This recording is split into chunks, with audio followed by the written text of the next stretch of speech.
మనం ఇంకో తప్పు చేస్తున్నాం. ఇంకా ఎక్కువ మందికి వినిపిస్తున్నాం వినకూడని మాటల్ని. అది చేయకుండా ఉంటే బాగుండనిపించింది నేను.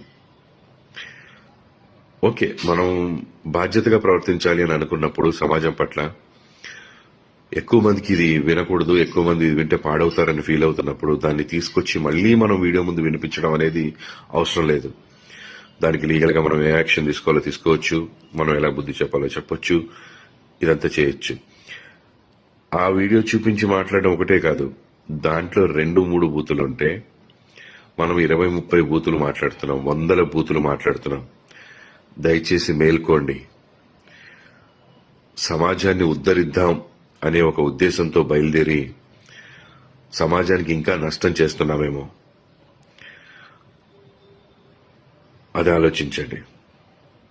అండ్ ముఖ్యంగా అక్కడ నా భార్య గాని నా కూతురు గాని